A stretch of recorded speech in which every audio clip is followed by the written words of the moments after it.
Hola amigos, hoy toca nuevo vídeo en Alimenta tu Reto. Hola Pablo. Hola Álvaro, ¿qué tal? Hemos hablado de hidratos de carbono, hemos hablado de las proteínas y como macros nos quedan las grasas. Las grasas, hoy alimentos o un macronutriente que está presente en aceites, en frutos secos, en semillas, en pescado azul, en ese tipo de alimentos y luego derivados lácteos como la mantequilla, etc.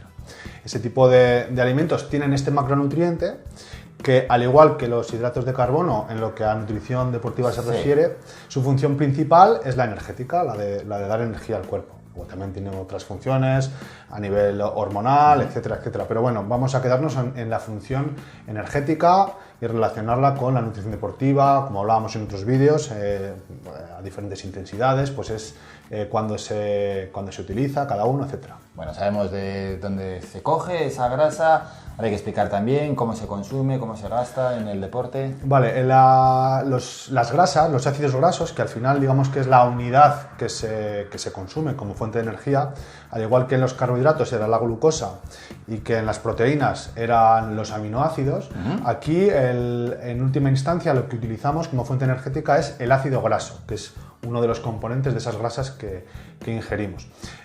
Cuando ingerimos el macronutriente o la grasa, que es más compleja, pasa como en los anteriores macronutrientes, que se digiere y nos quedamos con ese ácido graso en sangre. Sí. Vale. Una vez que está en sangre, bien, lo podemos utilizar directamente como fuente de energía, si estamos a esa baja intensidad, que hablábamos en otros vídeos, o bien la podemos almacenar, y la almacenamos en forma de triglicérido, es decir, en grupos de 3 ácidos grasos, no tiene más misterio. ¿Dónde la almacenamos? En el tejido graso, o sea, en lo que viene siendo el Michelin, entre comillas.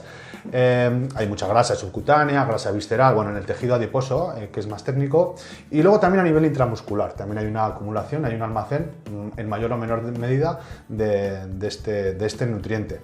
¿Para qué? Para poder ser utilizado como fuente energética cuando sea necesario, sobre todo cuando hay una escasez de ingesta o cuando, bueno, pues tenemos un tipo de ejercicio, digamos, a una intensidad inferior al 60%, al 65% de nuestro volumen de oxígeno máximo y luego un poco más entre umbrales, entre el 65 y el 85. Pero como hay combinación con el glucógeno, digamos que el porcentaje de uso de grasa es menor. Y para terminar, Pablo, porque esos conceptos, bueno, que quizás mucha gente, ¿no? A veces relaciona la grasa con algo malo. Bueno, sí que hay grasas, ¿no?, que son malas, pero otras no. A ver, tenemos que tener en cuenta primero eso, que hay ácidos grasos que son esenciales. De hecho, pasa como con las proteínas. ¿Recordáis que hablábamos de ese tipo de perlas del collar que eran esenciales y que teníamos que ingerir a través de los alimentos porque no somos capaces de fabricarlos? Lo mismo ocurre con algunos ácidos grasos, básicamente con dos, el alfa-linolénico y el linoleico. Son ácidos grasos que dan lugar a los famosos omega 3, omega 6 y tal.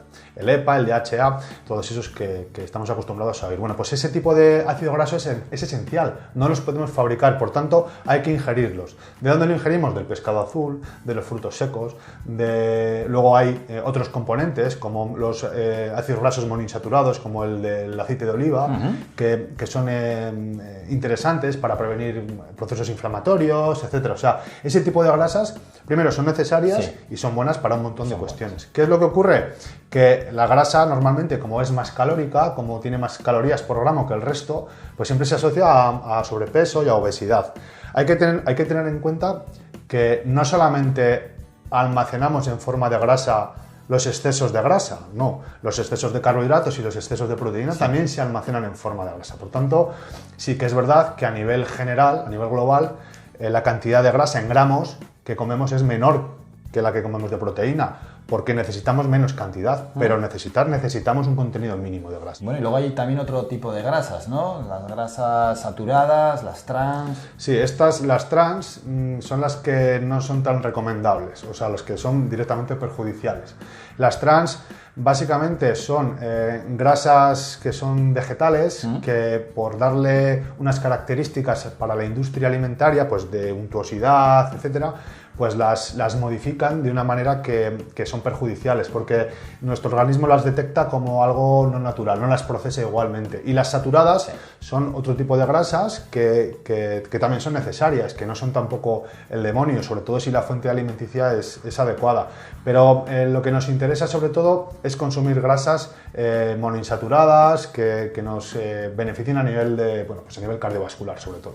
Hoy hemos conocido las grasas. Si queréis continuar atentos, recibiendo más información sobre nutrición deportiva, aquí en nuestro canal de YouTube. Un saludo, Pablo. Un saludo.